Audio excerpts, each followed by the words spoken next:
Non mais c'était quoi cet épisode? Non mais franchement, c'était quoi cette beauté? C'était quoi cette masterclass? Allez, vas-y, je vais le dire. C'était quoi ce poulet? Je vais même rajouter encore. C'était quoi ce poulet braisé? Mais attends. Il était vraiment bien cet épisode. Franchement, pour le coup, j'ai été agréablement surpris. Je m'attendais pas à ce que le rendu soit pareil. Il était juste beau et il était captivant de A à Z. Sans plus attendre, les amis, on va démarrer la revue de l'épisode 8 de Chainsaw Man. C'est parti. Alors l'épisode commence avec une scène qui nous montre ce qui s'est passé avant la fin de l'épisode précédent. Avant la fin où Himeno est venu se coucher auprès de Denji. Donc ce début d'épisode nous montre comment est-ce que Himeno a ramené Denji chez elle. Et on voit en fait tout le processus où elle lui enlève les chaussures, elle le pose dans le lit, elle va se changer. Cette technique-là, ou je ne sais pas si c'est une technique ou bien cette facilité-là qu'ils ont à te faire vivre une scène tout à fait banale comme quelque chose de spectaculaire. On s'entend qu'on n'avait pas besoin des 2 minutes et quelques où Himeno se préparait, se changeait et se mettait à l'aise pour Denji. Non, pas du tout. Mais pourtant, la satisfaction qu'ils ont réussi à nous faire sentir en regardant cette scène-là, vraiment, il faut le donner à Chainsaw Man. Ils sont bons pour ça. Ils sont bons en fait pour nous faire sentir une certaine émotion sur les choses les plus banales, les plus simples. Et franchement, je trouve que ça, c'est un truc qui est unique à eux. À mon avis, hein. C'est un truc qui leur est unique. Donc, après cette scène, on nous ramène au moment où Himeno demande à Denji, bien sûr, d'avoir des rapports sexuels avec elle. Bien sûr, on a vu que Himeno était un petit peu jalouse de Makima. Parce que voilà, tous les hommes lui tombent à ses pieds. Et puis, elle est un peu en plan. Donc, du coup, tu remarques quand même que Himeno a un petit peu de ressenti envers le fait que Denji qu'il soit autant épris de Makima. Bref, Himeno demande à Denji de le faire. Elle veut le faire avec Denji. Donc, elle commence à être entreprenante. Elle le déshabille. Et au moment où elle lui enlève la culotte, elle voit un lollipop dans le caleçon à Denji. Restez avec moi parce que l'origine de ce lollipop rend la scène encore beaucoup plus hilarante que ça. On retourne un peu en arrière où il y a Makima qui était allé chercher des médicaments en fait pour Denji. Et donc, Denji lui expliquait que en fait, qu'il regrette un peu en fait que son premier baiser soit du vomi. Et là, Makima qui va lui sortir une belle phrase quand même et va lui dire que tant que tu n'es pas encore mort, tu auras le temps d'expérimenter de nouvelles choses au point où tu ne te rappelleras même plus du vomi. Et je trouve que c'est vraiment beau, c'est vraiment une belle leçon de vie. C'est qu'en fait, ok, ce qui est passé est passé. Mais concentre-toi sur le futur, car le futur te réserve beaucoup de choses que toi-même tu ne sais pas. Et du coup, dans le futur, tu auras des expériences que tu pourras vivre qui te permettront d'oublier telle ou telle expérience que tu n'as pas forcément appréciée. Makima lui dit, en attendant, tiens, elle prend son bonbon, le bonbon qu'elle avait dans la bouche, le lollipop qu'elle avait dans la bouche, et elle le fout dans la bouche à Denji. Et elle lui dit, au moins, ton premier baiser indirect aura un goût de lollipop. Et donc, c'est le lollipop en question que mon gracieux Denji est allé mettre dans son caleçon. Alors, un baiser indirect ne l'a pas suffi. Il voulait aussi un truc indirect. Oh, sacré Denji, ce gars, il est incroyable. Bref, donc, Himeno a vu ça. Et je pense que ça l'a un peu désexcité, on va dire. Puisque après, on va Denji qui dort par terre et Himeno qui dort sur le lit. Donc finalement, il s'excuse auprès de Pochita et il dit, désolé Pochita, je sais que tu voulais scorer, hein, mais non, je pense que la première fois ce sera avec Makima et personne d'autre. Bref, du coup c'est le matin, et Himeno et Denji sont en train de prendre le petit déjeuner, tranquille, ils papotent un peu. Et là, t'as Himeno et Denji qui ont fait une petite alliance machiavélique. En gros, Himeno aide Denji à avoir Makima et Denji va aider Himeno à avoir Aki.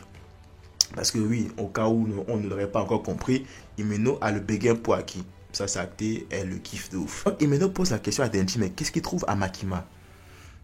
Et Denji dit, je l'aime, c'est tout. Et il lui dit, même si elle avait un caractère de cochon, tu l'aimerais? Oh, dit, oh oui, bien sûr, je l'aimerais même s'il avait un caractère de cochon. Et après, Denji aussi lui demande à elle, bah, qu'est-ce que tu trouves à Aki en fait? Et là, du coup, elle lui dit, je le trouve mignon, c'est tout. Il est vraiment mignon, il a une belle face. Puis, c'est ça. Du coup, on a Makima, en parlant de Makima, on a Makima qui est en train d'effectuer un voyage pour rencontrer, je pense, ses boss. Et qui n'est pas vraiment chaud à l'idée. Puis elle est avec son assistant, quand tout à coup, il y a des mecs qui sont armés et qui les tirent dessus comme ça. Il les bute, genre littéralement, il les bute. Et la scène se fiche sur le corps de Makima sans vie. The fuck? Attends. Sérieux? Juste comme ça? Genre, juste comme ça, c'est bon, c'est fini. Elle est morte. Bref, on est encore sur le choc, hein, et on nous amène dans la ville où tu as les gens qui commencent à sortir des flingues. Ils commencent à utiliser des flingues un peu partout dans la ville. Et tu as même une grand-mère que Kobeni et Arai escortaient. Et ben, qui sort aussi un flingue. On entend un coup de feu. On ne sait pas ce qui s'est passé, mais on craint le pire pour les pauvres Kobeni et Arai. Tu sais, les pauvres, ils voulaient échapper du monde des démons et être dans le privé. Voilà maintenant qu'ils risquent de mourir de la main de... Ben, indirectement de la main d'un démon, mais plus de la main d'un civil en fait. C'est triste. Et ces événements-là, en fait, nous font comprendre que le démon des flingues n'est pas loin. Si on se rappelait bien, il y avait une certaine corrélation entre l'utilisation excessive de flingues et l'apparition du démon de flingues. Donc, clairement, ça ne m'étonnerait pas que le démon des flingues apparaisse bientôt.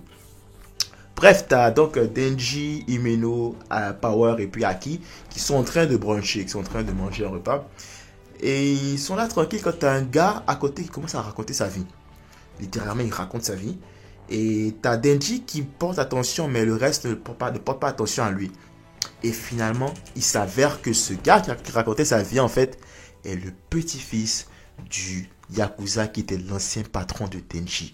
L'ancien patron que Denji a tué, on se rappelle à l'épisode 1, parce que c'était son petit-fils et il est venu se venger. En plus de ça, le démon des flingues veut le cœur de Denji. Intéressant, le démon des flingues a vent de l'existence de Denji.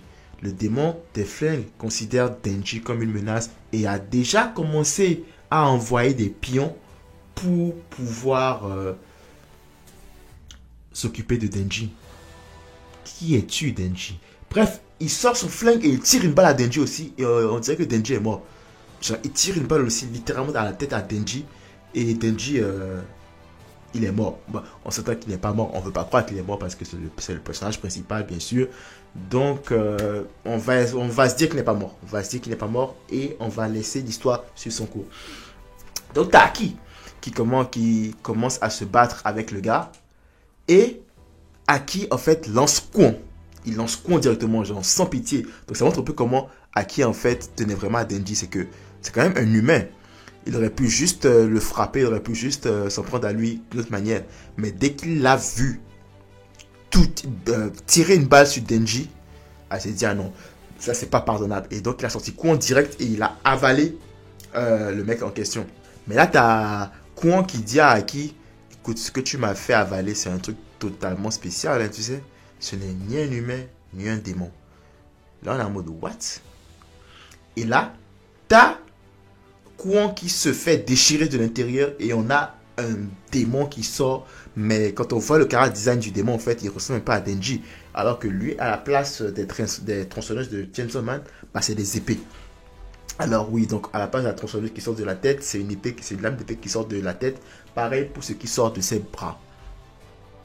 Waouh, ok, d'accord. Donc on a plusieurs types de démons comme ça en fait. On a plusieurs types de démons dans le même genre que Denji. Bref, donc Aki sort son épée. On se rappelle que Himeno ne voulait pas que Aki sorte son épée sous aucun prétexte parce que ça ralentissait en fait son expérience de vie.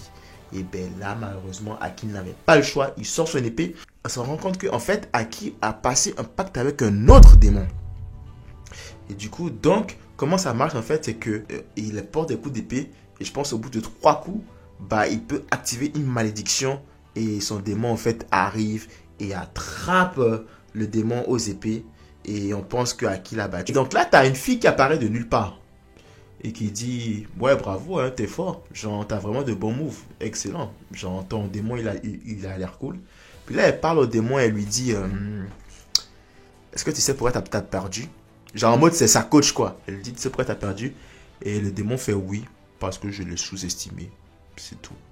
Et ok, elle lui fait maintenant tu sais ce qu'il te reste à faire. Et là il avec une vitesse foudroyante passe derrière Aki et le blesse. Et là, faut pas oublier que Himeno aussi avait reçu une balle. Donc Himeno aussi est gravement blessé. Et du coup, bah, on sent déjà que, en fait, cette fille-là déjà, genre, c'est une fauteuse de troubles et qu'elle est ultra puissante. Donc Himeno veut utiliser sa main fantôme. La main fantôme lui dit, non, cette fille-là, elle est très dangereuse. Je ne pense pas en être capable. Et c'est là que Himeno dit à la main fantôme, je te donnerai tout ce que j'ai. Et là, on comprend que eh ben, Himeno est prête à se sacrifier. Mais après, c'est normal. Aki est en danger. Aki est en fait sans issue. Denji est out. Power, elle était en train d'essayer de soigner Himeno. Mais apparemment, elle n'aurait pas servi à grand chose non plus. Donc, il fallait que quelqu'un fasse le grand saut. Et c'est ce que Himeno a fait. Et elle a donné sa vie au démon. Et donc, on a le démon qui se matérialise sous une certaine forme. Avec une forme assez unique. Mais écoute, c'est le style de l'anime, donc je trouve ça vraiment beau quand même. Et donc le démon essaie d'attaquer le gars. Donc on a un échange entre le démon des lames et le démon de Himeno. Et à chaque fois, il y a une partie des membres de Himeno qui s'enlève. Après moi, c'était le bras gauche. Après, c'était le bras droit. Après, la jambe gauche. Après, la jambe droite. Et là, tout ça se déroule sous les yeux de Aki, qui, bien sûr, se fait protéger, mais qui voit qu'il est encore en train de perdre quelqu'un à qui il tenait. Il est encore en train de perdre un compagnon, quelqu'un qui l'appréciait à cause des démons, le pauvre. Et il assiste impuissant à Himeno qui disparaît et de notre Himeno très drôle qu'on avait connu depuis 2-3 épisodes, il ne reste plus que des vêtements et le cache-œil.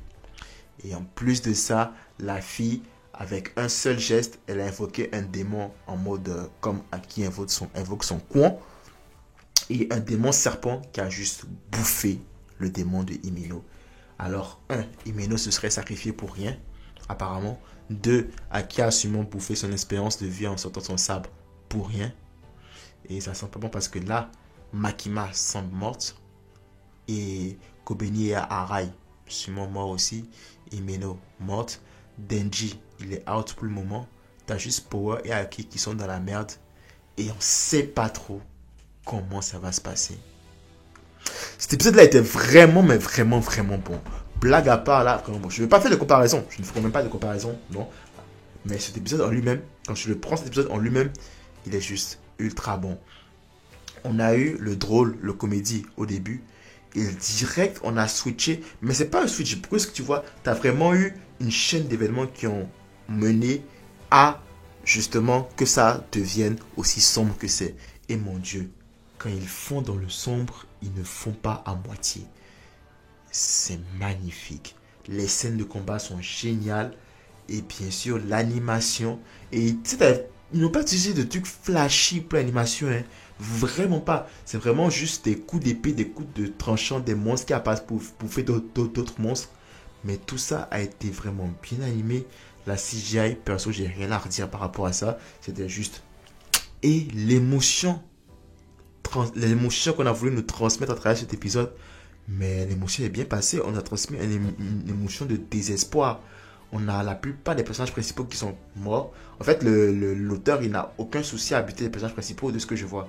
C'était juste genre, allez hop, t'es mort, hop, t'es mort, hop, t'es mort, hop, t'es mort, hop, t'es mort. Encore qu'on ne sait pas s'ils sont morts. Mais je pense que Himeno, oui. Je pense que ce serait vraiment un peu tiré par les cheveux s'ils revenaient. Mais tu sais, Makima, Denji, Kobeni et Arai, tu sais, on ne sait pas s'ils sont vraiment morts. On espère qu'ils sont pas morts. On espère qu'il y a un truc scénaristique qui arrive qui fasse que ils ne sont pas morts.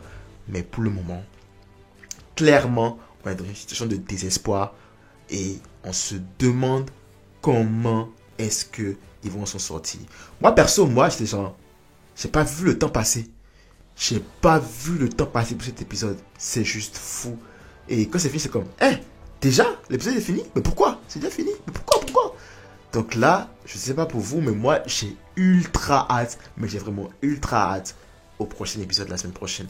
Franchement, cette semaine, Chainsaw Man a mis la barre haute. Faut se le dire, faut rendre à César ce qu'il y a à César. Cette semaine, l'épisode de Chainsaw Man a montré que Chainsaw Man a le potentiel pour jouer dans la cour des grands. Peut-être pas entrer encore dans le panthéon des grands, mais en tout cas, Chainsaw Man a le potentiel de se faire un nom. Chainsaw Man a le potentiel de surpasser, à mon avis, Demon Slayer, Jujutsu Kaisen, machin. Pour moi, Chainsaw Man, si on devait miser sur le Shonen Jump, encore que là encore il y a un débat, est-ce que Chainsaw Man c'est un shonen? Je ne sais pas. Mais si moi j'étais dans le bord du Shonen Jump et que je devais miser sur un animé nouvelle génération, ben moi je mets tout sur Chainsaw Man. Parce que cet animé-là a un potentiel infini. Cet animé-là a un potentiel, mais on pense qu'on ne se rend même pas compte encore de à quel point cet animé-là a encore des ressources, à quel point cet animé-là encore nous réserve de très bonnes surprises. On ne se rend pas compte. Là, on a juste eu un avant-goût. Et on s'entend que c'est juste un début de bataille, c'est juste une petite scène d'introduction de méchants. On n'a encore rien vu. C'était comme ça. Donc imaginez quand ça va commencer à être sérieux. C'est mieux qu'on en reste là pour aujourd'hui. Voilà, c'était tout pour la revue de l'épisode 8 de Chainsaw Man. N'hésitez pas à liker, à commenter, à me dire comment vous avez apprécié la revue premièrement et comment vous avez senti l'épisode, comment vous avez vécu cet épisode. Parce que je pense que cet épisode-là, en fait, il ne s'est pas regardé, il s'est vécu. Et je n'essaie même pas de faire des hyperbolés ou quoi que ce soit. Alors n'hésitez pas à me dire comment vous l'avez vécu. Si vous n'êtes pas encore abonné, n'hésitez pas à vous abonner. Ça fait toujours plaisir d'avoir de nouveaux membres dans mon équipage. On se retrouve la semaine prochaine. D'ici là, prenez tous soin de vous et de vos proches. Que la force vous accompagne.